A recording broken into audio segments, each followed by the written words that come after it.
you have to be extreme naivety where you expect the photographers to then depart and leave you alone for the rest of the night. They will hound you forevermore. If they want the photographs, it's their job to get them. This has been a huge story about Harry and Meghan and this car chase that's going on. So as you understand, what was kind of the timeline of the events that night and what went wrong in your opinion? I'm not familiar with the incidents actually in detail concerning the timeline. And to be honest with you, from all the media coverage in regards to the couple's statement of a 2-hour chaotic car chase, that could be catastrophic. And the likes of the New York mayor coming out and saying there's reports of it's just 10 minutes. This information is really by and by. Ultimately, the concern here is the fact that you have a high-profile couple within the public limelight with severe public interest in them, and the paparazzi will do anything to gain their photos and follow them to confirm locations they're visiting, who they're meeting with, to create that story that's needed in the media. And of course, it very much becomes a state of cat and mouse. And the commercial environment is not conducive to maximising operational performance within a close protection operations by pure virtue of the fact that the law is not on their side. When you make a comparison between the commercial sector and government sectors, the government sector have the law contravening powers. In other words, they can close roads, halt traffic, and create that sterile environment for the couple to enable them to go about their business. Now, the environment that we have, just in the recent reporting of Harry and Meghan, is something I touched on in my book. And if I may, I have I'd like to read out a quick excerpt because it's in relation to Princess Diana. Tactical driving and protective mobile skills is designed and implemented to provide the safest and securest transit passage for the principal through thorough planning of route reconnaissance, secondary and at times tertiary routes, provision of safe havens as well as the move itself. Commercial operations do not have the luxury of police protection law contravening powers with blue lights and or marked police escort without riders, and therefore are subject to normal traffic restrictions, road closures and close proximity to other road users. It must also be questioned as to the degree of tactical driving it is required for the road and area, and for the operation itself should be analysed. I have experienced jobs throughout the world, but specifically concerning London, whereby the driver of a backup vehicle has conducted manoeuvres unbalanced with any threats materialising, has caused far more problems in the road, drawn unwanted attention to both vehicles, and increased the likelihood of being pulled over by the police than if it is simply driven in the manner of a smooth and calm follow.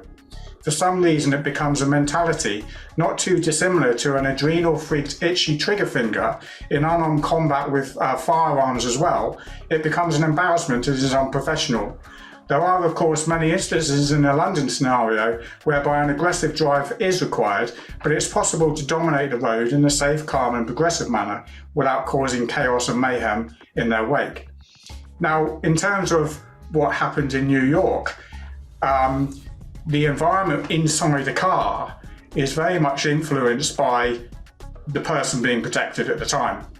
Now, whatever in the commercial environment, whatever the protectee wants, the protectee gets. And if the principal is very much in a position to direct the manner in which the security is provided. Now, there are several options that can be conducted with Harry and Meghan departing their residence and going to a venue. These can be in the form of a single vehicle or two vehicles with a lead VIP vehicle and a backup security vehicle, or in this case, a multiple vehicle convoy. Now, media reports have reported that it's in excess of 4 to 6 vehicles that were used here. And there has to be an acceptance of a threat where an increased level of security with a vehicle, which could be a hard and soft skin, or in fact an armoured vehicle could be used if the concern is that they're going to be followed and harassed, which could then escalate into a physical confrontation when they're static in traffic. And if this is a concern, then measures should be in place, and the whole security operation for the couple should be afforded in a manner that is calmly executed as a result of already preempting and discussing the what ifs with the couple themselves. These scenarios need to be discussed with the couple, because if they're not, then what you will have is a situation on the ground where paparazzi start chasing on mopeds, motorbikes and vehicles, and it becomes very much of a cat and mouse game where the couple are then quick, let's get away from them, which entices the driver who is working on their behalf to do what he's being told. Now, it comes down and highlights the point of training. If they had designated, proper trained security drivers, then this cat and mouse game wouldn't occur. Now, with the likes of Princess Diana, former Met Police officers would suggest that in order to counter this relationship of cat and mouse with the paparazzi, that the protection team lead should go out his way and have a chat with the photographers and say, look, here's your opportunity to take your photographs. Please take them now and then leave the couple for the rest of the night. Now, this is all very well, and it's a great idea, and I'm not dissing this idea. However, you have to be extreme naivety where you expect the photographers to then depart and leave you alone for the rest of the night. They will hound you forevermore. If they want the photographs, it's their job to get them. And of course, the situation is one where it's more of an acceptance, but an overreaction is just as bad as an underreaction. And it's vitally important that the drivers and security team are calm. The photographers, they're no physical threat to them. Right. All they want to do is take photographs.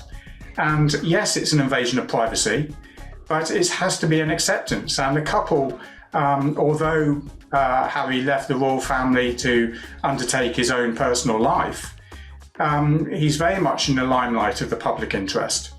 And he needs that public interest in order to promote his commercial ventures, as indeed does Meghan. And there has to be a relationship between the couple and the paparazzi whereby it's workable. All of this chasing around town is not workable. And the security drivers need to be calm.